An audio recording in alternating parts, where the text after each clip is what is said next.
Hello my dear friends, welcome to Octet Live School, learning to love and loving to learn.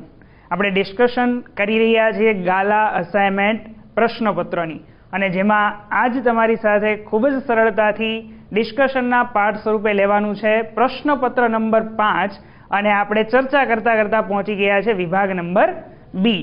હવે તમે દરેક જાણો છો કે વિભાગ નંબર બી એટલે કે ટૂંક જવાબી પ્રશ્નો કે જેના 2 ગુણ હોય છે. આવા આપણે 9 પ્રશ્નો અટેન્ડ કરવાના હોય છે અને 9 પ્રશ્નના 2 ગુણ મીન્સ કે 18 ગુણનો આ સેક્શન થયો. અને ઓપ્શનલ તમારી પાસે કેટલા છે તો કે ટોટલ 12 ક્વેશ્ચન છે અને 12 ક્વેશ્ચનમાંથી કોઈ પણ આવડતા 9 ક્વેશ્ચનને તમારે અટેન્ડ કરવાના છે અને ખૂબ સારી રીતે એના મુદ્દા વાઇઝ જવાબ લખવાના છે. સાયન્સનું ડિસ્કશન કરીએ છીએ એટલે સાયન્સની અંદર તો મુદ્દા વાઇઝ જ લખાણ કરવું પડે.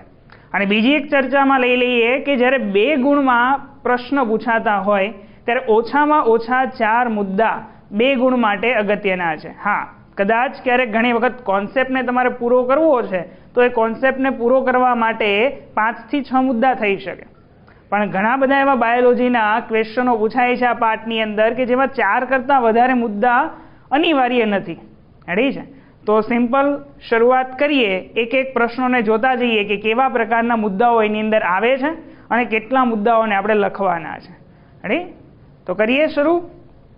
Okay, fine. સિમ્પલી ખાલી એક ધ્યાન રાખવાનું છે અહીંયા કે પ્રશ્નો તમારે 40 થી 50 શબ્દોની અંદર પૂરા કરવાના છે. કેટલા? 40 થી 50 શબ્દોની મર્યાદા, એટલે ઓછા પ્રશ્નોને લંબાવવાના છે, બહુ વધારે લેન્થ નથી આપવાની. સિમ્પલ ફર્સ્ટ ક્વેશ્ચન દરેક જાણીએ છે. એસિડ અને બેઝના સામાન્ય ગુણધર્મ જણાવો. નોર્મલ એની શું પ્રોપર્ટીઝ છે તો એને કમ્પેરિઝન કરતા જઈએ. તમને પણ ખ્યાલ છે, તમે પણ વિચારતા જાઓ સાથે. એસિડ અને બેઝના ગુણધર્મો. એસિડ સ્વાદે ખાટા હોય. ખાવ છો ને, છાશ પીતા હશો, ખાટી લાગે છે ઘણી વખત. ખાટા જેટલા પણ ફળો છે એની અંદર એસિડ છે. બેઝ સ્વાદે તુરા હોય છે, સામાન્ય ગુણધર્મ. નેક્સ્ટ કે એસિડ ભૂરા લિટમસ પેપરને લાલ બનાવે. રેડી? આ આપણી પાસે કીટ છે કે એક ભૂલ કરો. શું કરીએ? એક ભૂલ કરીએ તો 2 લાભ થાય. એટલે આવા પ્રકારની આપણી પાસે કી છે. મીન્સ કે બેઝ છે એ ભીના લાલ લિટમસ પેપરને ભૂરું બનાવશે, જ્યારે એસિડ ભૂરા લિટમસ પેપરને લાલ બનાવશે. આ બીજો રાસાયણિક ગુણધર્મ અહીંયા કવર થયો. ત્રીજો રાસાયણિક ગુણધર્મ કે જ્યારે એસિડ બેઝ સાથે પ્રક્રિયા કરે તો બેઝ સાથે પ્રક્રિયા થઈને ક્ષાર અને પાણી આપે છે. શું આપે છે? ક્ષાર અને પાણી આપે છે. સેમ કન્ડિશન બેઝની અંદર છે, કેમ કે એસિડ બેઝની જ પ્રક્રિયા થઈને હવે અહીંયા ઊંધું કહેવાનું છે કે બેઝ એસિડ સાથે પ્રક્રિયા કરે. શું? તો કે બેઝ છે એસિડ સાથે પ્રક્રિયા કરે તો પ્રક્રિયા થઈને ક્ષાર અને પાણી બને છે. સિમ્પલ રિએક્શન આપણે આ રીતે પણ લખી શકીએ છીએ. કઈ રીતે? તો કે એસિડ પ્લસ બેઝ અને પ્રક્રિયા થઈને શું આપશે તો કે પ્રક્રિયા થઈને ક્ષાર અને પાણીનો અણુ છૂટો પડે. ત્યાં સિમ્પલ રિએક્શન છે, એસિડ બેઝની તટસ્થીકરણ પ્રક્રિયા છે. ઓકે, ચાલો થર્ડ જોઈએ આપણે. તો કે જ્યારે એસિડ ધાતુ સાથે પ્રક્રિયા કરે તો ધાતુ સાથે પ્રક્રિયા કરીને હાઇડ્રોજન વાયુ રેડી છે H2 ગેસ મુક્ત કરે છે. ઓકે, બેઝ પણ ધાતુ સાથે પ્રક્રિયા કરે છે, પરંતુ બધા જ બેઝ ધાતુ સાથે પ્રક્રિયા કરી શકતા નથી. અમુક પ્રબળ બેઝ જ ધાતુ સાથે પ્રક્રિયા કરીને હાઇડ્રોજન વાયુ મુક્ત કરે છે. ઓકે, એટલે અહીંયા ચોથો મુદ્દો આપણે કોમન નહીં લાવી શકીએ કે બેઝ ધાતુ સાથે પ્રક્રિયા કરીને હાઇડ્રોજન વાયુ આપે, પણ એસિડમાં લાવી શકશું કે ધાતુ સાથે પ્રક્રિયા કરીને હાઇડ્રોજન વાયુ અહીંયા છૂટો પડે છે. ઓકે, નેક્સ્ટ જોઈએ. બીજો ક્વેશ્ચન એવા પ્રકારનો છે કે તમે ઘણું બધું વાંચન કર્યું હશે, તો એ વાંચનમાં જો એકદમ ડેપ્થલી અંદર ડીપલી વાંચન હશે તો તમને આ પ્રશ્નનો જવાબ આવડશે. એટલે તમે પણ તમારા વાંચનને અહીંયા ચેક કરી શકો કે મને ખરેખર જવાબ આવડે છે કે કેમ. તો વિચારો, એવી ધાતુઓના 2 ઉદાહરણ આપો કે જે છરી વડે આસાનીથી કાપી શકાય? આવડે છે ક્વેશ્ચનનો આન્સર તમને? ઓબ્વિયસલી આવડતો જ હશે, વાંચન તમારું સારું જ હોય છે. તો પહેલો છે કે સોડિયમ અને બીજો છે પોટેશિયમ. તો આ બે એવી ધાતુ છે જેને છરી વડે આપણે કાપી શકીશું. ઉષ્માની ઉત્તમ વાહક, સરળતાથી એમાં ઉષ્મા પસાર થઈ જતી હોય, અને સેમ એવું પણ પૂછી શકે કે એમાંથી વિદ્યુત સરળતાથી પસાર થતું હોય, તો બંને સેમ જ છે. વિદ્યુતની ઉત્તમ વાહક તો કે સિલ્વર સૌથી સુવાહક હોય ને મિત્રો. તમને જ્યારે આગળ એવું મૂકી દે કે સૌથી વધારે વાહકતા, રેડી છે, સૌથી વધારે વાહકતા તો કે સિલ્વરની છે, અને ત્યાર પછી કોની છે? તો ત્યાર પછી કોપરની છે. આમ તો જનરલી આપણે કોપરના વિદ્યુત વાહકના તાર બનાવીએ છીએ, પરંતુ જો ચાંદીના વિદ્યુત વાહક તાર બનાવીએ તો એમાંથી વિદ્યુત પ્રવાહ સરળતાથી પસાર થઈ શકે, પણ ચાંદીના વિદ્યુત વાહક તાર બનાવવા એ થોડા આર્થિક રીતે મોંઘા પડે છે, રેડી છે, એટલે કોપરના બનાવીએ છીએ. Okay, done. નેક્સ્ટ ક્વેશ્ચન પર જઈએ. વિચારતા જાઓ, તમે પણ તમારા મનોમંથન દ્વારા જવાબને લાવવાનો પ્રયત્ન કરશો સાથે સાથે. ચાલો, next question is there. Okay, આધુનિક આવર્ત કોષ્ટકની રૂપરેખા સિમ્પલી ડિફાઇન કરવાની છે કે કેવા પ્રકારનું એનું રચના છે, બંધારણ છે. તો આધુનિક આવર્ત કોષ્ટકની અંદર દરેક તત્વોની જે ગોઠવણી છે એ ગોઠવણી એના પરમાણુ ક્રમાંકના ચડતા ક્રમમાં કરવામાં આવી છે. એટલે કોઈ પણ તત્વ છે એના પરમાણ્વીય ક્રમાંકનો આવર્તનીય વિધેય છે એમ કહી શકીએ. જ્યારે મેન્ડેલિફમાં પરમાણ્વીય દળ હતું, અહીંયા આધુનિક છે તો પરમાણ્વીય ક્રમાંકના ચડતા ક્રમમાં. કઈ રીતે? તો જુઓ, કોઈ પણ તત્વનો પરમાણુ ક્રમાંક, રેડી, પરમાણુ ક્રમાંક એટલે શું? તો એ પરમાણુના કેન્દ્રમાં રહેલા પ્રોટોનની સંખ્યા જેટલી હોય એટલો. જેમ કે હાઇડ્રોજનની વાત કરીએ તો હાઇડ્રોજનની અંદર કેન્દ્રમાં પ્રોટોનની સંખ્યા કેટલી છે? તો પ્રોટોનની સંખ્યા 1 છે ને, એટલા જ માટે હાઇડ્રોજનનો પરમાણુ ક્રમાંક કેટલો છે? 1 છે. તો જેટલા કેન્દ્રમાં પ્રોટોન એટલો જ એનો પરમાણ્વીય ક્રમાંક.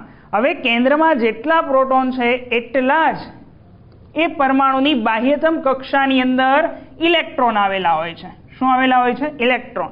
એટલે પ્રોટોન અને ઇલેક્ટ્રોનની સંખ્યા સમાન છે, જેથી પરમાણુ વીજભારની દ્રષ્ટિએ તટસ્થ હોય છે. આ પણ આપણે જાણીએ છીએ. હવે આધુનિક આવર્ત કોષ્ટકમાં જે તત્વોના પરમાણુઓની સૌથી બહારની કક્ષામાં, જો આ વસ્તુ ખાસ ધ્યાન રાખજો, સૌથી બહારની કક્ષામાં ઇલેક્ટ્રોન રચના સમાન જોવા મળી, છેલ્લી કક્ષામાં ઇલેક્ટ્રોન રચના સમાન જોવા મળી, તો એમને આવર્ત કોષ્ટકમાં એક ઊભા સ્તંભમાં ગોઠવવામાં આવ્યા, અને આ ઊભા સ્તંભને સમૂહ તરીકે ઓળખવામાં આવે છે, અથવા તો એક કુટુંબ તરીકે ઓળખવામાં આવે છે, ડિફાઇન કરવામાં આવેલો છે. ફોર એક્ઝામ્પલ હું તમને કહું તો કે લિથિયમ, સોડિયમ, છે, પોટેશિયમ, રૂબિડિયમ, સીઝિયમ, ફ્રાન્સિયમ, આ બધાને ક્યાં મૂક્યા છે? પહેલા સમૂહમાં મૂક્યા છે. કેમ પહેલા સમૂહમાં? તો ચાલો, લિથિયમ કેટલા નંબર ઉપર છે? 3. તો ઇલેક્ટ્રોન રચના શું થાય એની? 2 1. સોડિયમ કેટલા નંબર ઉપર? 11 નંબર ઉપર છે. આ 3 નંબર પર, તો આની ઇલેક્ટ્રોન રચના થાય 2 8 1. ચાલો, પોટેશિયમ કેટલા નંબર ઉપર છે? તો પોટેશિયમ છે આપણે ત્યાં 19 નંબર પર આધુનિક આવર્ત કોષ્ટકની અંદર. તો એની ઇલેક્ટ્રોન રચના કરીએ તો 2 8 8 1. તો દરેકની બાહ્યતમ કક્ષાની અંદર કેટલા ઇલેક્ટ્રોન છે? સરખા છે. તો જે તત્વોની બાહ્યતમ કક્ષામાં એક સમાન ઇલેક્ટ્રોન હોય એને એક જ સીધા ઊભા સ્તંભમાં ગોઠવા અને એને સમૂહ કીધો. આવા આધુનિક આવર્ત કોષ્ટકમાં તત્વોના જે ઊભા સ્તંભો છે એને સમૂહ તરીકે ગણવામાં આવ્યા, અને આવર્ત કોષ્ટકની અંદર જે આડી હરોળ છે એને આવર્ત કીધી. શું કીધી? આવર્ત. ઊભા સ્તંભ અને આડી શું છે? હરોળ છે, આવર્ત છે. આવા આધુનિક આવર્ત કોષ્ટકની અંદર ટોટલ 7 આવર્ત છે અને 18 સમૂહ છે. આ વસ્તુ ધ્યાનમાં રાખવાની છે. 1 માર્ક્સના MCQમાં પણ પૂછાવાની શક્યતાઓ ખરી કે 7 આવર્ત અને 18 સમૂહ છે. તો આવી રીતે તત્વોને આધુનિક આવર્ત કોષ્ટકની અંદર ગોઠવવામાં આવ્યા છે, અને હાલ સુધીમાં 118 જેટલા તત્વો શોધાયા છે. ઓકે, નેક્સ્ટ ચર્ચા કરીએ ક્વેશ્ચનની. ચાલો નેક્સ્ટ ક્વેશ્ચન છે અહીંયા કે આધુનિક આવર્ત કોષ્ટકમાં સમૂહ અને આવર્ત વિશે થોડો ડિફરન્સ છે, ડિફરન્સને જણાવો, તફાવત સ્વરૂપે લ્યો. તો કંઈ નહીં, સમૂહ અને આવર્ત. સિમ્પલ તમે એક વસ્તુ કહી શકો કે આધુનિક આવર્ત કોષ્ટકમાં ટોટલ સમૂહની સંખ્યા 18 છે અને આવર્ત કેટલા હતા? 7. યાદ છે ને? Okay, done. હવે જો સમૂહમાં જોઈએ, સમૂહના તત્વની વાત કરીએ તો સમૂહના તત્વમાં જેમ ઉપરથી નીચે તરફ આવો તેમ સતત પરમાણુ ક્રમાંક વધતો જાય. આપણે હમણાં જોયું કે પહેલો સમૂહ કયો હતો? Lithium, sodium, potassium. આ હતો ને પહેલો સમૂહ. તો 3, સોરી અહીંયા પોટેશિયમ પહેલા લખાઈ ગયો છે. શું વાત કરવાની છે? Lithium, sodium, potassium. તો આ પહેલા સમૂહના તત્વ છે. એમાં લિથિયમ છે 3 નંબર પર, સોડિયમ છે 11 નંબર પર, પોટેશિયમ છે 19 નંબર પર. તો ક્રમશઃ નીચે આવતા જઈએ તેમ તેમ પરમાણુ ક્રમાંક શું થતો જાય? વધતો જાય. સેમ કન્ડિશન આવર્તમાં છે. આવર્તમાં જેમ આપણે ડાબી તરફથી જમણી તરફ જઈએ તેમ તેમ એનો પરમાણુય ક્રમાંક વધતો જાય. જેમ કે વાત કરીએ લિથિયમ, પછી બેરિલિયમ, પછી બોરોન, કાર્બન, નાઇટ્રોજન, ઓક્સિજન છે, ફ્લોરિન છે, ઓકે, અને લાસ્ટમાં નિયોન છે. તો પરમાણુ ક્રમાંક જોઈએ તો લિથિયમ 3, આ 4, આ 5, આ 6, આ 7, 8, 9 અને નિયોન છે 10 નંબર. તો આમાં પણ ડાબી તરફથી જમણી તરફ જઈએ તેમ પરમાણુ ક્રમાંક વધે છે. સમૂહમાં ઉપરથી નીચે આવીએ તેમ પરમાણુ ક્રમાંક વધ્યા, પેલું છે એનો જે કંઈ ડિફરન્સ છે તે. બીજું કે સમૂહના તત્વોની બાહ્યતમ કક્ષામાં ઇલેક્ટ્રોનની સંખ્યા કેવી હોય છે? સમાન હોય છે. હમણાં જોયું ને બધામાં ઇલેક્ટ્રોન રચના બધામાં કેવી હતી? 1 હતી, એટલે પહેલા સમૂહમાં હતા. જ્યારે આવર્તમાં એવું નહીં હોય. આવર્તમાં બાહ્યતમ કક્ષાના જે કે ઇલેક્ટ્રોન છે એ ઇલેક્ટ્રોન જુદા જુદા હશે, એટલે બદલાતા જશે. જેમ કે લિથિયમનું જાણો છો તો લિથિયમ 3 નંબર તો 2, 1 છે. બેરિલિયમમાં 2, 2, ટોટલ 4 ને. બોરોનનો 2, 3, કાર્બનની અંદર 2, 4. તો બાહ્યતમ કક્ષાની અંદર ઇલેક્ટ્રોન શું થતા જાય છે? ઇલેક્ટ્રોન બદલાતા જાય છે. એટલે જેમ ડાબેથી જમણી તરફ જાઓ તમે ઇલેક્ટ્રોન ચેન્જ થતા જશે, સંખ્યા સેમ નહીં હોય આવર્તમાં. નેક્સ્ટ વાત કરીએ કે સમૂહના તત્વોના, બધા જ તત્વોના રાસાયણિક ગુણધર્મો અથવા તમે એમ પણ કહી શકો કે રાસાયણિક ક્રિયાશીલતા દરેકમાં સરખી છે. હવે બીજી એક વસ્તુ ખાસ ધ્યાન રાખો કે તત્વોના રાસાયણિક ગુણધર્મો કોના ઉપર આધારિત છે? તો બાહ્યતમ કક્ષાની અંદર રહેલા ઇલેક્ટ્રોન પર આધારિત છે. જ્યારે આની વાત કરીએ તો આની અંદર બાહ્યતમ કક્ષામાં 1 ઇલેક્ટ્રોન, આની બાહ્યતમ કક્ષામાં 1 ઇલેક્ટ્રોન, પોટેશિયમની બાહ્યતમ કક્ષામાં પણ 1 ઇલેક્ટ્રોન છે. તો દરેકની બાહ્યતમ કક્ષામાં એક સમાન ઇલેક્ટ્રોન છે. તો ઇલેક્ટ્રોનને આધારે જ રાસાયણિક પ્રક્રિયા ડિફાઇન થાય કે કેટલા ઇલેક્ટ્રોન ગુમાવશે અને કેટલા સાથે જોડાશે, સંયોજવાની ક્ષમતા શું છે. તો આ દરેક સમૂહની અંદર આવે દરેક તત્વોના રાસાયણિક ગુણધર્મો, ક્રિયાશીલતા, જોડાવાની ક્ષમતા સમાન હોય છે. જ્યારે આવર્તની વાત કરીએ તો આવર્તની અંદર દરેકની બાહ્યતમ કક્ષામાં ઇલેક્ટ્રોન જુદા જુદા છે. હવે જ્યારે ઇલેક્ટ્રોન જુદા જુદા છે તો અન્ય તત્વ સાથે જોડાવાની શક્યતા જુદી જુદી હોય. તો દરેકના રાસાયણિક ક્રિયાશીલતા સમાન નહીં હોય, જુદી જુદી હશે. કોઈક 2 તત્વ સાથે જોડાઈ શકે, કોઈ 1 તત્વ સાથે જોડાઈ શકે. આમ રાસાયણિક ક્રિયાશીલતા કેવી છે? અસમાન છે. તો આવર્ત અને સમૂહના તત્વોમાં આટલો ડિફરન્સ છે. ઓકે, ખ્યાલ આવી ગયો છે? ધ્યાનથી એને ફરીવાર રિપીટ કરો તો પણ આવડી જાય એવો છે. ચાલો નેક્સ્ટ ક્વેશ્ચન જોઈએ. ઓકે, બહુ ઇઝી છે કે સજીવોમાં ભિન્નતા એ જાતિઓ માટે લાભકારક છે, પરંતુ એ વ્યક્તિગત રીતે એવું જરૂરી નથી કે ઉપયોગી જ હોય. ઓકે, અને ભિન્નતા શું છે એને ખૂબ સારી રીતે આપણે ગયા વિડીયો લેક્ચરની અંદર ડિફાઇન કર્યું છે. ઓકે, તો લાસ્ટ વિડીયો લેક્ચર ન જોયો હોય તો એને પણ તમે જોઈ એને વધારે સારી રીતે સમજી શકો છો. ભિન્નતા એટલે શું છે? રેડી. તો અહીંયા વાત કરીએ, આજે આપણે પ્રશ્ન પૂછ્યો છે એને અંતર્ગત, તો કે પ્રજનનમાં ડીએનએની પ્રતિકૃતિનું સર્જન થાય. ઠીક છે. અનુગામી પેઢી જ્યારે નવી પેઢી આવવાની છે, પિતૃ પેઢીમાંથી નવી પેઢી આવશે ત્યારે ડીએનએનું સર્જન થાય. પરંતુ નવા આવનારા બાળકની અંદર એક્ઝેક્ટ એના માતા પિતાના ડીએનએ જેવી જ કાર્બન કોપી આવવાની નથી. કેમ કે માતાના ડીએનએ થોડા જુદા હોય, એને એની પૂર્વજમાંથી મળેલા હોય. પિતાના ડીએનએ છે એ થોડા ચેન્જ હોય છે, એને એના પૂર્વજમાંથી મળ્યા હોય. જ્યારે આમ અલગ અલગ સજીવો, મીન્સ કે એક જ જાતિના અલગ અલગ જીવો છે, માતા અને પિતા, નર અને માદા, એમાંથી જુદા જુદા પ્રકારના ડીએનએ બંધારણો ભેગા થઈ અને એક નવા જ પ્રકારનું ડીએનએ બનવાનું છે. તો એ ડીએનએના બંધારણમાં ફેરફાર તો હશે જ, ભિન્નતા તો હશે જ. ઓકે, એક્ઝેક્ટ કાર્બન કોપી નહીં મળે. તો ડીએનએની પ્રતિકૃતિ સર્જન થાય છે અને આ સર્જન દરમિયાન કેટલીક ભિન્નતાઓ આવે છે. હા, આ ભિન્નતા એ વ્યક્તિગત રીતે ઉપયોગી ન પણ હોઈ શકે. કેમ કે એની અંદર જે કે ડીએનએમાં ભિન્નતાઓ આવી છે, એ ભિન્નતા કદાચ એ વ્યક્તિને એ સમયે જરૂરિયાત ન હોય. એવી આબોહવાકીય પરિસ્થિતિ કે વાતાવરણ એવું નિર્માણ નથી પામ્યું કે એને એ ભિન્નતાની જરૂર પડે. કદાચ એના પિતા જેવા અથવા તો એના માતા જેવા એની પાસે ડીએનએ હોત તો પણ એ સારી રીતે જીવી જાત. ઓકે, તો એને કદાચ એ ભિન્નતાની જરૂરિયાત ન પણ હોત. એટલે વ્યક્તિગત રીતે જરૂરિયાત ન હોય, પરંતુ જેમ જેમ પેઢી દર પેઢી દર પેઢી નવી સંતતિ આવતી જાય, તેમાં દરેક ભિન્નતાઓ આગળની અનુગામી પેઢીની અંદર સંગ્રહ પામતી જાય. રેડી છે? અને એકત્રિત થતી જાય. આમ ભિન્નતાઓ લાંબા સમયગાળા માટે એકત્રિત થતી રહે છે આવનારી સંતતિમાં. એની આવનારી સંતતિમાં સતત પાછળના દરેક પૂર્વજની ભિન્નતા એની અંદર સંગ્રહ પામે, સ્ટોરેજ થાય અને જાતિઓમાં ફેરફાર સર્જી શકે. મીન્સ કે ઉદ્વિકાસ પ્રેરવા માટે આ જે ભિન્નતા છે એ ભિન્નતા અગત્યની હોઈ શકે, ખૂબ જરૂરી હોઈ શકે. કેમ કે આવનારું જે કંઈ વાતાવરણીય એટમોસ્ફિયર છે, ક્લાઇમેટ છે, કેવું છે એ આપણને ખબર નથી.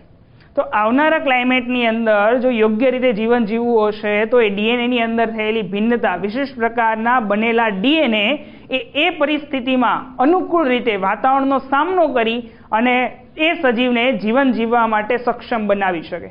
તો ઉદ્વિકાસને કારણે આવનારા પર્યાવરણની અંદર એના માટે અગત્યની હોઈ શકે, પણ હાલ પૂરતું એ વ્યક્તિ માટે કદાચ ઉપયોગી ન પણ હોઈ શકે આ ભિન્નતા. ઓકે, તો ખ્યાલ આવી ગયો પ્રશ્ન શું કહેવા માંગે છે? ડન? Okay, fine. ચાલો, નેક્સ્ટ ક્વેશ્ચન છે. આ પણ અગત્યનો છે, 2 માર્ક્સની અંદર છે. અહીંયા તમને કીધા છે લક્ષણો કીધા છે. કયા લક્ષણોની વાત કરી છે? ઉપાર્જિત લક્ષણો. તો લક્ષણો મુખ્યત્વે 2 પ્રકારના હોય. એક તો હોય છે આનુવંશિક, જે પિતૃ પેઢીમાંથી મળે, વારસાગત રીતે મળે, અને બીજા લક્ષણ હોય છે ઉપાર્જિત. રેડી?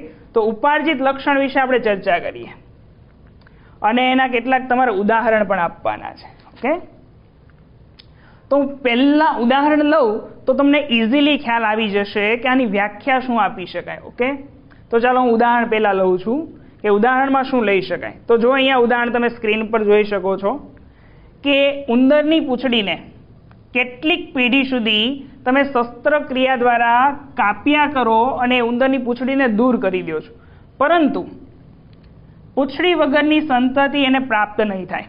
ઉંદરની પૂંછડી કાપી દો તો એની જે સંતાન આવવાનું છે એ સંતતિ પૂંછડી વગરનું નહીં હોય. કેમ નહીં હોય? તો કે પૂંછડી કાપવાથી એના કંઈ જનન કોષની અંદર, જનીન બંધારણની અંદર કોઈ પ્રકારનો ફેરફાર નથી થતો. રેડી છે? જ્યારે આખી આપણી શરીર રચના, દેહ રચનાનો આધાર એ પિતૃમાંથી મળનારા જનીન પર આધાર રાખે છે. તો જનીનની અંદર કોઈ ચેન્જીસ ન થાય. પૂંછડી કાપીએ તો જનીન નહીં બદલાય, એટલે એનું સંતતિ પૂંછડી વાળું આવશે. તો આજે કંઈ આ પિતૃ પેઢીમાં પૂંછડી કાપી નાખી અને એમાં જે પૂંછડી વગરનો એ ઉંદર છે એની અંદર ઉપાર્જિત લક્ષણ થયું, બાહ્ય પર્યાવરણને કારણે એવું છે. ઓકે, નેક્સ્ટ બીજું કોઈ ઉદાહરણ લઈએ તો ઇઝી ઉદાહરણ લઈએ તો કોઈ માનવી છે એને તરતા આવડે છે પાણીની અંદર, પોતાની સ્થાનિક ભાષા બોલતા આવડે છે, એ ઉપરાંત એને અન્ય કેટલીક ભાષાઓ પણ આવડે છે. રેડી છે? ઉર્દુ આવડતી હોય, પારસી આવડતી હોય, તમિલ આવડતું હોય છે, ઇંગ્લિશ આવડતું હોય, હિન્દી, ગુજરાતી આવડતું હોય એને, તો અલગ અલગ કેટલીઓ ભાષાઓ એને આવડતી હોઈ શકે છે. તો એ ભાષાઓ એ વ્યક્તિને આવડે છે તો એના બાળકની અંદર ઉતરી ન આવે, એને બાળકને પણ એ ભાષા શીખવી પડે છે. ઓકે, તો આ બાહ્ય પર્યાવરણની આંતરક્રિયાને કારણે એની અંદર આવી છે, તો આ ઉપાર્જિત લક્ષણ થયું. અન્ય તો કે રોલર સ્કેટિંગ પહેરીને સરકવું, સ્કેટિંગ ચલાવતા તમને આવડે છે તો તમારા સંતાનને આવડશે જ, એ જરૂરી નથી. ક્યારેક અકસ્માતને કારણે ચહેરા પર ઈજા થાય તો જેને ઈજા થઈ છે ને એના ચહેરા પર જ નિશાન રહે, એની આવનારી સંતતિની અંદર એ નિશાન રહેતું નથી. તો ઉદાહરણ દ્વારા ખ્યાલ આવી ગયું ઉપાર્જિત લક્ષણ શું છે. બાહ્ય રીતે લક્ષણ આવે મીન્સ કે પર્યાવરણની આંતરક્રિયાને કારણે ઉદ્ભવે છે. અંદર ડીએનએમાં જનીન બંધારણમાં કોઈ ફેરફાર નથી થતા. તો હવે તમે વ્યાખ્યા આવી જાઓ, તમને આવડી જશે કે સજીવના જે લક્ષણો પર્યાવરણ સાથેની આંતરક્રિયાથી વિકસેલા હોય અને એ લક્ષણો આનુવંશિક નથી હોતા, મીન્સ કે આવનારી પેઢીમાં નહીં આવે, એને ઉપાર્જિત લક્ષણ કહેશું. ખ્યાલ આવી ગયો વ્યાખ્યા દ્વારા? ઓલમોસ્ટ એકદમ ક્લિયર છે. ચાલો નેક્સ્ટ જઈએ.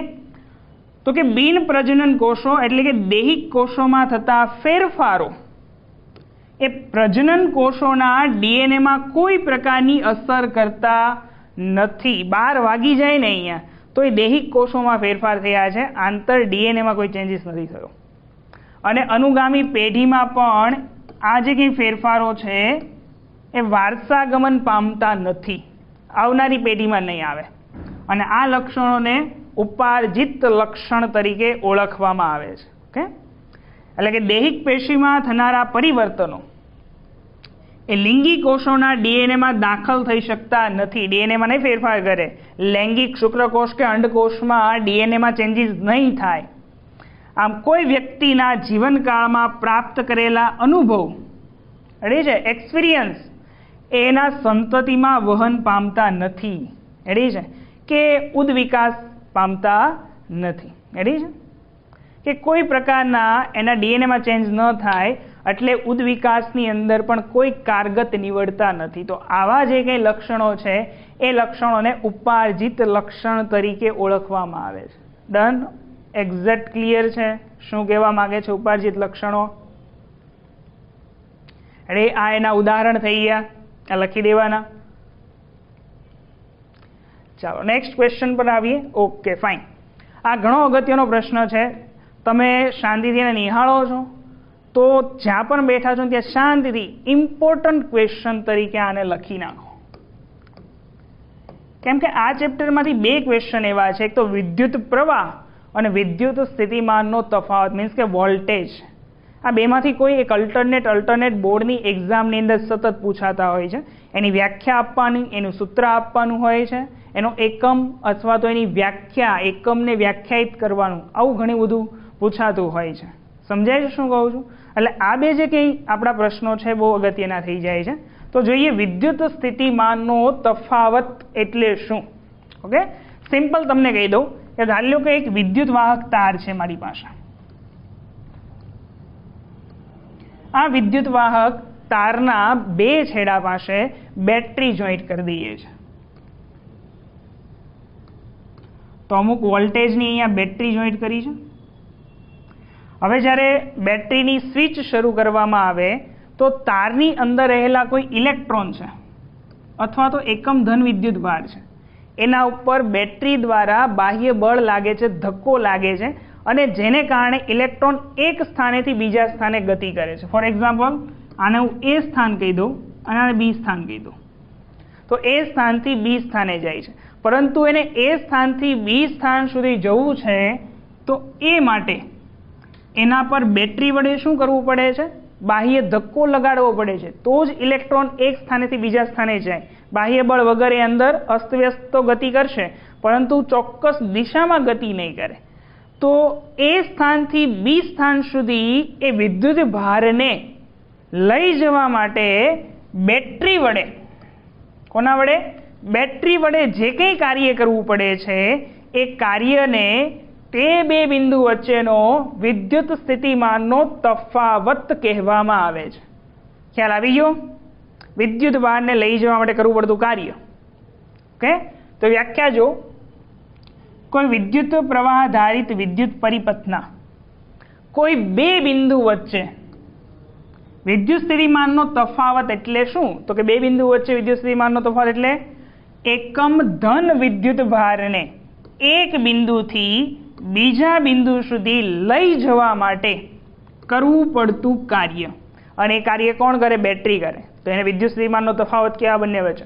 અથવા વ્યાખ્યા કંઈક આવી રીતે આપો, એકમ ધન વિદ્યુત ભારને વિદ્યુત ક્ષેત્રમાંના, કેમ કે તાર છે તો તારમાં વિદ્યુત ક્ષેત્ર જ થયું ને, તો તારની અંદર વિદ્યુત પ્રવાહ પસાર થાય તો એકમ ધન વિદ્યુત ભારને વિદ્યુત ક્ષેત્રના કોઈ એક એ બિંદુથી બી બિંદુ સુધી લઈ જવું છે, તો લઈ જવા માટે વિદ્યુત ક્ષેત્ર વડે લાગતા વિદ્યુત બળ વિરુદ્ધ કરવા પડતા કાર્યને તે બે બિંદુ વચ્ચેનો, મીન્સ કે એ અને બી બિંદુ વચ્ચેનો વિદ્યુત સ્થિતિમાનનો તફાવત કહેવામાં આવે છે. ઓકે, હવે એના માટેનું સૂત્ર લાવીએ. કોઈ બે બિંદુ વચ્ચે વિદ્યુત સ્થિતિમાનનો તફાવત મીન્સ કે વોલ્ટેજ V બરાબર શું, તો કે એકમ ધન વિદ્યુત ભારને લઈ જવા માટે એના ઉપર કરવું પડતું કાર્ય, તો છેદમાં વિદ્યુત ભાર અને અંશની અંદર એના માટે કરવું પડતું કાર્ય W, એટલે W/Q થશે. ચાલો એકમ વ્યાખ્યાયિત કરીએ તો કાર્યના છેદમાં શું હતું, વિદ્યુત ભાર હતો, સૂત્ર કંઈક આવું હતું, W/Q. કાર્યનો એસઆઈ એકમ છે જૂલ અને વિદ્યુત ભારનો એસઆઈ એકમ આપણે જોઈ ગયા છે, અગાઉના વિડીયોમાં જોઈ ગયા, શું છે, કુલંબ છે. શું છે, કુલંબ. તો આનો એકમ થઈ જાય જૂલ પ્રતિ કુલમ, જૂલ પ્રતિ કુલમ. ચાલો હવે વોલ્ટની વ્યાખ્યા આપવાની કીધી છે. કોઈ મારી પાસે વિદ્યુત પરિપથ છે, ઓકે, હવે એ વિદ્યુત પરિપથની અંદર વોલ્ટેજ 1 વોલ્ટ છે એમ ક્યારે કહી શકાય? વોલ્ટેજ કેટલો છે? 1 વોલ્ટ. આપણી પાસે સૂત્ર છે V = W/Q, અથવા તમે એમ પણ કહી શકો કે વોલ્ટ, કેમ કે વિદ્યુત સ્થિતિમાનનો એકમ શું, વોલ્ટ, અથવા તો જૂલ પ્રતિ કુલમ, વોલ્ટ પણ કહેવાય અથવા જૂલ પ્રતિ કુલમ. તો વોલ્ટ = જૂલ/કુલમ. વોલ્ટેજ કેટલો જોઈએ છે? 1 વોલ્ટ જોઈએ છે. તો 1 વોલ્ટ વિદ્યુત પ્રવાહ એટલે શું, તો કે 1 કુલમ વિદ્યુત ભાર અને જૂલ પણ કેટલું થાય, 1 થાય, તો 1/1 હોય તો જ અહીંયા શું થઈ શકે, 1 વોલ્ટ થઈ શકે ને. તો સિમ્પલ આના પરથી જ વ્યાખ્યા આપીએ કે કોઈ 1 કુલંબ, કેટલા કુલંબ, 1 કુલંબ ધન વિદ્યુત ભારને કોઈ એક બિંદુએથી બીજા બિંદુએ લઈ જવા માટે જો કરવું પડતું કાર્ય 1 જૂલ હોય, રેડી છે, 1 કુલમ વિદ્યુત ભારને એક બિંદુએથી બીજા બિંદુએ લઈ જવું છે અને કરવું પડતું કાર્ય કેટલું હોય, 1 જૂલ હોય, તો તે બે બિંદુ વચ્ચેનો વિદ્યુત સ્થિતિમાનનો તફાવત મીન્સ કે વોલ્ટેજ 1 વોલ્ટ છે તેમ કહેવાય. એટલે આ વોલ્ટની પણ અહીંયા શું થઈ ગઈ, વ્યાખ્યા આપણી ક્લિયર થઈ ગઈ. સમજાય? જો ન સમજાય હોય તો ફરી પાછો વિડીયોને તમે શોર્ટલી રિપીટ કરી શકો છો. Okay, fine.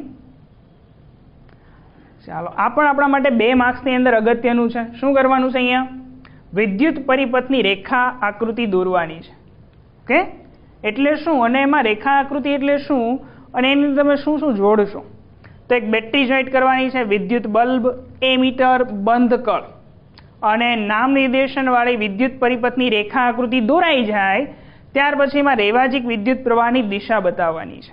તો સિમ્પલ પહેલાં જોઈએ કે વિદ્યુત પરિપથની રેખાકૃતિ એટલે શું, તો કે આકૃતિમાં જુદા જુદા વિદ્યુત ઘટકો, બલ્બ છે, એમીટર છે, કળ છે, બેટરી છે, આ બધા વિદ્યુત ઘટક કહેવાય. તો આ વિદ્યુત ઘટકોનો સાપેક્ષ સ્થાન અને જોડાણો તેમની વિદ્યુત સંજ્ઞાઓ સાથે દર્શાવવામાં આવતું હોય તો એને વિદ્યુત પરિપથની રેખા આકૃતિ કહેવાય. છે વિદ્યુત ઘટકો એને સાંકેતિક સ્વરૂપે વિદ્યુત સંજ્ઞા સ્વરૂપે આપણે દર્શાવી છે. બલ્બની સંજ્ઞા આવી છે, તમે જાણો છો ને, બલ્બને આવી રીતે દર્શાવાય, આ સંજ્ઞા છે. બેટરીને દર્શાવવું હોય તો બેટરી માટેની સંજ્ઞા આ છે, આ પોઝિટિવ અને નાનો છેડો છે નેગેટિવ. આ એમીટર છે, એમીટરને દર્શાવવાની રીત, કળને દર્શાવવાની રીત, આ ખુલ્લી કળ થઈ ગઈ. આ જોઈએ તો આ થઈ ગઈ બંધ કળ. Okay, done. તો આ બધી એની સંજ્ઞા થઈ. હવે આપણે બધાને શું કરવાનું છે, એક જ પરિપથની અંદર લાવવાનો છે. ચાલો એક પરિપથની અંદર હું લાવી દઉં. તો અહીંયા બેટરી જોઈન્ટ કરી, બેટરીના ધન છેડામાંથી એક તાર લઈ જઈએ છીએ અને બલ્બ સાથે જોઈન્ટ કરી દઈએ છીએ. તો આ બલ્બનો ધન છેડો, આ બલ્બનો ઋણ છેડો, અને આખા પરિપથમાંથી કેટલો વિદ્યુત પ્રવાહ પસાર થઈ રહ્યો છે એ જાણવા માટે આપણે અહીંયા પરિપથમાં શ્રેણીમાં એ મીટર જોઈન્ટ કરી દઈએ છીએ. તો એ મીટરનો ધન છેડો, આ ઋણ છેડો. પછી પરિપથમાંથી વિદ્યુત પ્રવાહને શરૂ અને બંધ કરવા માટેનું સ્વિચ એટલે કે કળ થઈ ગયા. અને ત્યારબાદ એ બીજા છેડાને બેટરીના ઋણ છેડા સાથે જોઈન્ટ કરી દઈએ છીએ. રેડી? તો આ થઈ ગયો આખો સર્કિટ ડાયાગ્રામ, પરિપથ તૈયાર થઈ ગયો આપણું અહીંયા. હવે બીજું કીધું છે તમારે રેવાજિક વિદ્યુત પ્રવાહની દિશા પણ બતાવવાની છે. ચાલો, રેવાજિક વિદ્યુત પ્રવાહ કઈ દિશામાં છે? ધ્યાન રાખજો, રેવાજિક વિદ્યુત પ્રવાહ એ ધન છેડાથી ઋણ છેડા તરફ છે. રેડી? વાસ્તવમાં વિદ્યુત પ્રવાહ કઈ દિશામાં વહે છે? તો વાસ્તવમાં વિદ્યુત પ્રવાહ ઋણ છેડાથી ધન છેડા તરફ જાય. ઇલેક્ટ્રોન ઋણ છેડામાંથી ધન છેડા તરફ જાય. પરંતુ રેવાજિક વિદ્યુત પ્રવાહ જૂની રૂઢિ પ્રમાણે હજી પણ વિદ્યુત પ્રવાહ ધન છેડાથી ઋણ છેડા તરફ બતાવવામાં આવે છે. એટલે વિદ્યુત પ્રવાહની દિશા આપણી અહીંયા થઈ ગઈ, ધનથી ઋણ. ઓકે, કમ્પ્લીટ આપણી આકૃતિ અહીંયા પૂરી થઈ ગઈ. અહીંયા લખી શકો તમે કે આ શું છે? રેવાજિક વિદ્યુત પ્રવાહ. દરેકના નામ લખી શકો, અહીંયા બલ્બ લખી શકો, એમીટર લખી શકો, કળ લખી શકો, બેટરી લખી શકો, વગેરે વગેરે વગેરે. આઈ હોપ કે તમને સમજાઈ ગયું કઈ રીતે સર્કિટ ડાયાગ્રામ દોરવાની છે. હે, ચાલો ફટાફટ નેક્સ્ટ ક્વેશ્ચન પર જઈએ. હવે આપણી પાસે લાસ્ટ 4 ક્વેશ્ચન બાકી છે. ક્વિકલી એને લઈએ છીએ કેમ કે હવે એકદમ સહેલા ક્વેશ્ચનો આવે છે. તમે પણ વિચારતા થાઓ કે ધારો કે કોઈ ચુંબકીય ક્ષેત્ર છે. ચલો, આ જે પ્રેક્ટિકલ છે ને લાસ્ટ વિડીયો લેક્ચરની અંદર ખૂબ સારી રીતે અને ખૂબ વધારે ડીપરમાં આપણે એને સમજેલા છે. તો આ મુદ્દાને સમજવા માટે એ પ્રયોગ વિશે આપણને માહિતી હોવી જોઈએ. ઓકે, તો અહીંયા ખાલી આપણે એના જવાબની ચર્ચા કરીશું, સંપૂર્ણ પ્રયોગ નહીં લઈએ. તો ચુંબકીય ક્ષેત્રમાં આપણે કોઈ વિદ્યુત પ્રવાહધારિત તાર મૂકીએ છીએ અને એ વિદ્યુત પ્રવાહધારિત તારને આપણે એબી નામ આપીએ છીએ. વિદ્યુત પ્રવાહધારિત તારનો જે સળિયો છે એને એબી કહીએ છીએ. અને એ જે વિદ્યુત પ્રવાહધારિત સળિયો છે એનું સ્થાનાંતર, એની ગતિ એ નીચેના આપેલા કિસ્સામાં કેવી રીતે થાય છે? પહેલો કિસ્સો આપ્યો છે કે જ્યારે સળિયા એબીમાંથી પસાર થતો વિદ્યુત પ્રવાહ વધારી દઈએ. અને બીજું કે ચુંબકીય ક્ષેત્રની અંદર રાખેલા વિદ્યુત પ્રવાહધારિત તારની લંબાઈ વધારી દઈએ તો શું ફેરફાર થાય એમની અંદર? ઓકે, તો પ્રયોગ કર્યો એ વખતે આપણે શું દર્શાવ્યું હતું? તો કે પ્રાયોગ વખતે અથવા પ્રાયોગિક રીતે આપણે એવું જાણ્યું હતું કે વિદ્યુત પ્રવાહધારિત વાહકને, એટલે વિદ્યુત પ્રવાહધારિત જે કે એલ્યુમિનિયમનો સળિયો છે એને ચુંબકીય ક્ષેત્રમાં આપણે એવી રીતે મૂકવામાં આવે છે કે જેથી તેની લંબાઈ એ ચુંબકીય ક્ષેત્રને લંબ રૂપે હોય. શું હોય? લંબ રૂપે હોય. અને એ સમયે એ સળિયા પર લાગતું બળ અને પરિણામે તેનું સ્થાનાંતર એ મુખ્ય 3 બાબતોના પર આધારિત છે અને એના સમપ્રમાણમાં પણ છે. એ 3 બાબત કઈ છે? તો એ 3 બાબત છે એ વાહકમાંથી વહેતો વિદ્યુત પ્રવાહ, બીજું ચુંબકીય ક્ષેત્રની તીવ્રતા અને ત્રીજું છે એ વાહકની એ ચુંબકીય ક્ષેત્રની અંદર લંબાઈ. આ 3ના સમપ્રમાણમાં છે એના પર લાગતું બળ. પહેલી કન્ડિશનમાં આપણે જોઈએ કે જો સળિયામાંથી પસાર થતો વિદ્યુત પ્રવાહ વધી જાય તો સળિયા પર લાગતું બળ પણ વધી જાય. અને બળ વધી જાય તો એને કારણે સળિયાનું સ્થાનાંતર પણ શું થઈ જાય? વધી જાય. ઓકે, સમપ્રમાણમાં છે, બધું સમપ્રમાણમાં છે એટલે બળ પણ વધી જશે. સેમ કન્ડિશન નીચે અહીંયા આવશે કે સળિયાની જો લંબાઈ વધારી દઈએ તો સળિયા પર લાગતું બળ શું થઈ જાય? વધી જાય. અને સળિયા પર લાગતું બળ વધી જાય તો સળિયાનું એક ચોક્કસ દિશામાં સ્થાનાંતર પણ વધી જાય. તમારે આ 3 કન્ડિશન યાદ રાખવાની છે. ભલે તમને પ્રયોગ ન આવડતો હોય, તમે નથી જોયો, પણ પ્રયોગ નથી ખબર તો આ 3 કન્ડિશન તો ધ્યાન જ હોવી જોઈએ કે ચુંબકીય ક્ષેત્ર, વિદ્યુત પ્રવાહ અને વાહકની લંબાઈના સમપ્રમાણમાં એના પર બળ લાગે છે અને એનું સ્થાનાંતર થાય. આ બધા વધે તો એ સળિયા પર લાગતું બળ પણ વધશે અને એનું સ્થાનાંતર પણ વધશે. ઓકે, આટલું સિમ્પલ યાદ રહેશે. ડન. હવે બાયોલોજીના ક્વેશ્ચન આવે છે, બહુ જ ઇઝી લેવલના ક્વેશ્ચનો છે બાયોલોજીના, કે જો ઘરમાં નિર્માણ પામતા કચરાઓ છે એને કેવી રીતે નિકાલ કરશો, અને આ પ્રશ્નોનો કોઈ ચોક્કસ જવાબ નથી હોતો. કેટલાક પ્રશ્નો આપણા બોર્ડની એક્ઝામમાં એવા હોય છે કે જે નોર્મલમાં નોર્મલ સાદી રીતે પણ લખી શકાતા હોય, મીન્સ કે બધા જ બાળકો એને અટેન્ડ કરી શકે અને ઇઝીલી પાસ આઉટ થઈ શકે છે. ઓકે, તેમાં ચોક્કસ કોઈ આન્સર નથી હોતો, પણ તમે વાક્ય રચના કેવી લખો છો એના આધારે માર્કિંગ હોય છે. આમાં કોઈ પણ જવાબ લખી શકો, તમારા મુદ્દાઓ લખી શકાય. એટલે કે મોસ્ટ ઓફલી પ્રશ્નોને અટેન્ડ કરવાનો પ્રયત્ન કરજો મિત્રો. તો જો ઘરમાં ઉત્પન્ન થતો કચરો એ કચરા પેટીમાં દરરોજ ભેગો કરવામાં આવે. રેડી છે? નિકાલ આ રીતે જ કરીએ છીએ ને. અને શહેરમાં મ્યુનિસિપલ કોર્પોરેશન દ્વારા અને ગામડાની અંદર ગ્રામ પંચાયત દ્વારા દૈનિક રોજે રોજ દરેક ઘરેથી શું કરવામાં આવે? કચરો એકત્ર કરવામાં આવે અને એનું યોગ્ય જગ્યાએ વ્યવસ્થાપન અથવા તો ગોઠવણી કરવામાં આવતું હોય છે. ઘરમાં ઉત્પન્ન થયેલો જે કચરો છે એને ભેગો કરવાનો અને ચોક્કસ સ્થળે અથવા તો મોટા સંગ્રાહક તરીકે કન્ટેનર પર અથવા તો કન્ટેનરમાં રાખવામાં આવે છે, ભરવામાં આવે છે. નેક્સ્ટ જોઈએ તો કચરાના સ્ત્રોત સ્થાનથી જ જૈવ વિઘટનીય અને જૈવ અવિઘટનીય કચરાને અલગ કરી નાખવામાં આવે છે, જુદો કરવામાં આવે છે. જેમ કે શહેરોની અંદર નગરપાલિકા દ્વારા ઘરોમાંથી જે કચરો એકત્ર કરે છે અને શહેરથી દૂર ખાલી સ્થાનો પર એને એકઠો કરે છે, અને એની અંદર પણ તો કે જૈવ વિઘટનીય કચરો છે એને સળગાવતા નથી, કેમ કે દહનથી શું થાય? પ્રદૂષણ થાય. તો શું કરે? એને જમીનમાં દાટી દે, અને દાટી દેવામાં આવે તો એનું વિઘટન થાય સૂક્ષ્મજીવો દ્વારા, અને એ જે વિઘટનીય કચરાનું વિઘટન થઈ અને એમાંથી ખાતર બને. જ્યારે વાત કરીએ છીએ આપણે પ્લાસ્ટિકની, કાચની અને ધાતુની, આ બધા જૈવ અવિઘટનીય કચરો છે. તો એ કચરાઓનું પુનઃચક્રીયકરણ થઈ શકે છે, રિસાયકલિંગ થઈ શકે છે. તો જેટલી પણ વસ્તુઓનું એકમોનું રિસાયકલિંગ થઈ શકે એને રિસાયકલિંગ માટે મોકલી દેવામાં આવતું હોય છે. તો આ રીતે નિકાલ થયો ઘરેલું કચરાનો. કેટલાક ગામડાઓમાં સ્થાપિત કરવામાં આવેલા બાયોગેસ પ્લાન્ટમાં જૈવ વિઘટનીય કચરાનો ઉપયોગ કરીને બાયોગેસ બની ગયા બાદ વધેલો જે રગડો છે એ રગડાને ખાતર તરીકે ઉપયોગ કરવામાં આવે છે. તો આમ આવી રીતે અલગ અલગ પરિપથો દ્વારા ઘરેલું કચરાનો નિકાલ કરવામાં આવતો હોય છે. તમે તમારી રીતે મુદ્દાઓ આમાં એડ કરી શકો છો. મિત્રો થોડા ક્વિક જઈએ છે, કેમ કે આપણે આ સેક્શનના એન્ડ તરફ જ છીએ અને બહુ ઇઝી ક્વેશ્ચનની ડિસ્કશન ચાલી રહી છે, અને આમાં કોઈ પ્રોપર ક્વેશ્ચનના આન્સર હોતા નથી. તમારા કોઈ પણ મુદ્દા સાચા જ પડશે આમાં. ચાલો, કોલસા અને પેટ્રોલિયમનો ઉપયોગ શા માટે વિવેકપૂર્ણ કરવો જોઈએ? તો પહેલું કારણ છે એનું કે આ એક અશ્મિ બળતણ છે, અને અશ્મિ બળતણ એ ખૂબ જ લાંબા સમયગાળે બને છે, મીન્સ કે પુનઃ અપ્રાપ્ય છે.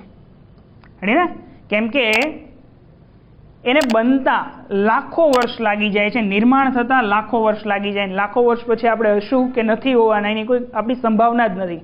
એટલે આપણને એકવાર પૂરો થઈ જાય તો એ કોલસો છે, પેટ્રોલિયમ છે, ફરી મળશે એની આશા આપણે રાખવાની હોતી જ નથી. એટલે લાખો વર્ષે નિર્માણ પામે છે, મર્યાદિત ભંડાર જ છે, છે, અખૂટ નથી, ખૂટી જાય એવા છે, મર્યાદિત છે, પુનઃ અપ્રાપ્ય છે, તરત નહીં મળે આપણને.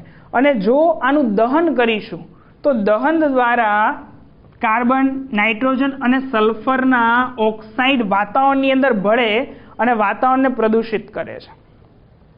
અને જો આના દહન કરવામાં આવે, દહનથી જો વધારે માત્રામાં કાર્બન ડાયોક્સાઇડ ઉત્પન્ન થાય તો કાર્બન ડાયોક્સાઇડ એક ગ્રીન હાઉસ વાયુ છે, અને જેને કારણે વૈશ્વિક તાપમાનમાં વધારો થાય, જેને ગ્રીન હાઉસ અસર કહીએ છીએ, અને વિશ્વનું તાપમાન વધી જાય, ગ્લોબલ વોર્મિંગ થઈ જાય. ઓકે, તો એનાથી પણ લોકો પીડાઈ શકે. તો એના માટે આપણે શું કરવું? કાળજીપૂર્વક જરૂરિયાત હોય તો જ આવા અશ્મિ બળતણનો વપરાશ કરવો.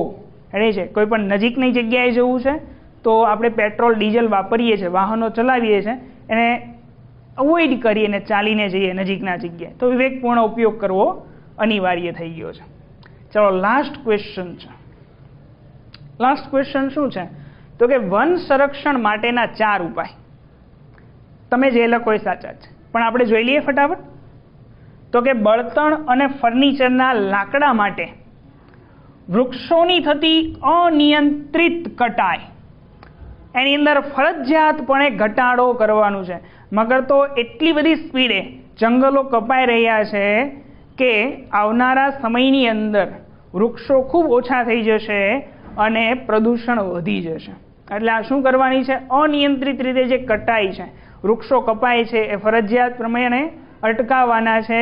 કોઈ લીગલ એક્શન લઈને, કોઈ કાયદા કાનૂનો એના ઉપર લાગુ કરીને ચોક્કસ નિયમ બનાવવાના. કોન્ટ્રાક્ટરો ઉપર નિયમ જ રાખવાના છે કે 1 વર્ષની અંદર આની કરતાં વધારે ટકાવારીમાં આ વૃક્ષો કપાવવા જોઈએ નહીં. અને વૃક્ષો કાપીએ છે તો ફરી પાછા નવા વૃક્ષોનું વાવેતર પણ કરીએ. સેકન્ડ મુદ્દો છે કે બળતણની ખેંચ છે તો બધાને જ ખબર છે, કેમ કે વસ્તી વધતી જાય છે, ઘાસચારાની અછત છે, કોઈ વ્યવસાયિક હેતુ છે, વગેરે માટે જે કંઈ અતિશોષણ કરીએ છીએ અને જેથી જંગલોની અંદર નિવસન તંત્રને સુરક્ષિત રાખવું, એ પણ શું છે આપણા માટે એક ઉપાય છે. નેક્સ્ટ, વૃક્ષારોપણ કરવું તેમજ તેમના ઉછેરની સંભાળ રાખવી. મીન્સ કે વૃક્ષ તો વાવી દીધું, પણ જ્યાં સુધી એ સંપૂર્ણ વૃદ્ધિગત ન થઈ જાય ત્યાં સુધી એની દેખરેખ કાળજી રાખવાની છે. પ્રાપ્ત બધી જ જગ્યાઓ પર ઝડપી ઉછેર પામતા છોડ રોપી અને જંગલનો વિકાસ કરવો, સ્પીડીલી વધતા હોય એવા. અને જંગલોની જાળવણી અને સંરક્ષણ માટે ખાસ જંગલની આસપાસ રહેતા ગ્રામવાસીઓ કે સ્થાનિક લોકો છે એને સક્રિય ભાગીદારી આપવી. એટલે એ છે એની ભાગીદારી લઈ અને ઝડપથી જંગલોનો વિકાસ કરવો. નેક્સ્ટ જોઈએ તો વૈજ્ઞાનિક સંશોધન, દેખરેખ ઉપરાંત જંગલોની જાળવણી માટે શિક્ષણ દ્વારા લોકોને જાગૃત કરવા, એટલે કે જાગૃતતા ફેલાવવી. આવા ચોક્કસ પ્રકારના ઉપાયો દ્વારા આપણે જંગલનું સંરક્ષણ કરી શકીએ છીએ. જંગલની જે કંઈ કટાઈ થાય છે એમાં નિયંત્રણ લાવી શકે છે, ઓછું કરી શકે. મિત્રો, આ જે કંઈ મુદ્દાઓ છે, મુદ્દાની અંદર તમારા મુદ્દાઓ પણ તમે એની અંદર એડ કરી શકો છો. તો બસ અહીંયા આપણું આ સેક્શન કમ્પ્લીટ થાય છે. મિત્રો, આઈ હોપ કે તમને પરીક્ષામાં આ સેક્શન ખૂબ અગત્યનો બની રહે. જો તમને અમારો વિડીયો પસંદ આવ્યો હોય તો એને લાઈક કરો, શેર કરો અને સબસ્ક્રાઈબ કરો. Thank you for watching.